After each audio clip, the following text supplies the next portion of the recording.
तो उत्तराखंड में BJP CM पद की जिम्मेदारी किसे देगी, ये सवाल सभी के मन में है। लेकिन अभी भी इस राज पर सस्पेंस बना हुआ है।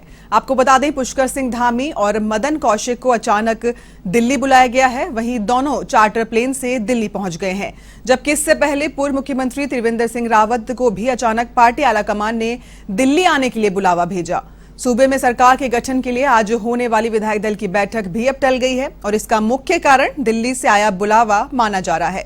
ऐसे में सवाल यह है कि क्या पार्टी एक बार फिर से 4 साल तक सत्ता संभालने वाले त्रिवेंद्र सिंह रावत के अनुभव को तवज्जो देगी या एक बार फिर चौंकाने वाला फैसला कर सकती है। गौरतलब है कि त्रिवेंद्र सिंह की दावेदारी इस वजह से भी हो सकती है क्योंकि उनके कार्यकाल में सभी विधायक शांत थे, लेकिन उनके जाने के बाद हरक सिंह, यशपाल आर्य और संजीव आर्य जैसे नेता पार्टी छोड़कर चले गए।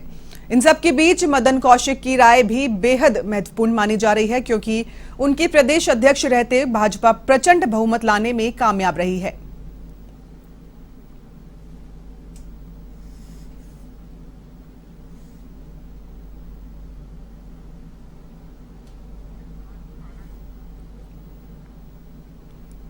और इसी खबर पर ज्यादा अपडेट के लिए हमारे साथ है देहरादून से हमारे सहयोगी यशराज आनंद जी। यशराज, अभी तक सस्पेंस बरकरार है, उत्तराखंड का सीएम आखिर होगा कौन?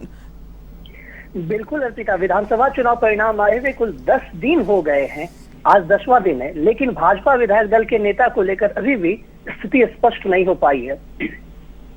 केंद्रीय नेतृत्व के बुलावे पर कार्यवाही मुख्यमंत्री पुष्कर सिंह धामी शनिवार को और मदन कौशिक दिल्ली पहुंच गए हैं, जबकि पूर्व मुख्यमंत्री त्रिवेंद्र सिंह रावत पहले से ही दिल्ली में मौजूद हैं।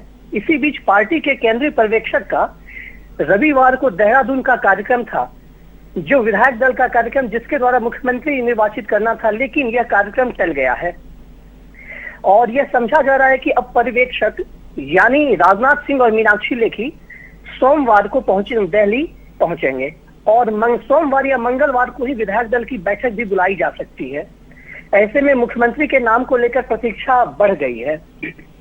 साथ ही साथ मैं बताना चाह रहा हूं अर्पिता कि भाजपा शपथ ग्रहण समारोह की तैयारियों में भी जुट चुकी है। परेड ग्राउंड मैदान में भाजपा शपथ ग्रहण समारोह की तैयारियां कर रही है। समारोह में प्रधानमंत्री नरेंद्र मोदी, गृह मंत्री अमित शाह, भाजपा के राष्ट्रीय अध्यक्ष जेपी नड्डा और कई भाजपा शासित प्रदेशों के मुख्यमंत्री के भी शामिल होने की संभावना व्यक्त की गई है। मैं आपको बताना चाह रहा हूं कि चुनाव में 2/3 बहुमत हासिल करने के बावजूद भी नए मुख्यमंत्री को लेकर अभी उहापोह की स्थिति बनी हुई है, जिसमें मुख्यमंत्री पुष्कर सिंह धामी का नाम भी चर्चा में आ रहा है। लेकिन पूर्व मुख्यमंत्री त्रिवेंद्र सिंह रावत भी शनिवार को दिल्ली में भाजपा अध्यक्ष जेपी नड्डा से मुलाकात कर चुके हैं। पूर्व मुख्यमंत्री भुवन चंद्र खंडूरी की पुत्री भाजपा विधायक रितु खंडूरी ने भी शनिवार को दिल्ली में जेपी नड्डा से मुलाकात की। त्रिवेंद्र सिंह रावत की दावेदारी भी प्रबल मानी जा रही है। इसलिए भी प्रबल दावेदारी मानी जा रही है क्योंकि जब उनका शासन था, जब वो मुख्यमंत्री पद पर थे, तो भाजपा में किसी भी तरीके की कोई भी समस्या नहीं आ रही थी। सभी विधायक आपस में मिले हुए थे, लेकिन मुख्यमंत्री पद से हटते ही हरक सिंह रावत, यशपाल आर्य जैसे विधायक भाजपा छोड़कर कांग्रेस में शामिल हो गए। तो कहीं ना कहीं भाजपा इस पर भी ध्यान लगाए हुए है कि जिसे भी वह मुख्यमंत्री पद का चेहरा बनाती है, जिसे मुख्यमंत्री घोषित करती है, उसके बाद कहीं से भाजपा में किसी तरीके की कोई उठापटक ना हो, कहीं कोई विधायक दल दूसरे दल में शामिल ना हो जाए। इसलिए इन सब चीजों पर गहनता से चर्चा की जा रही है और इसलिए लेट भी हो रहा है, लगातार बैठक को टाले जा रहा है। मैं आपको बताना चाह रहा हूं कि कल शनिवार को शाम भाजपा मुख्यालय में संगठन प्रदेश महामंत्री संगठन अजय कुमार ने पार्टी पदाधिकारियों के संग मंथन भी किया था।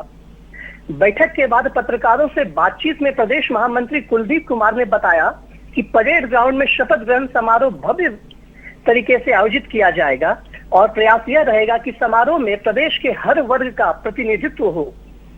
लेकिन उन्होंने विधायक दल के बैठक और मुख्यमंत्री पद के चेहरे के विषय में कहने से इनकार कर दिया।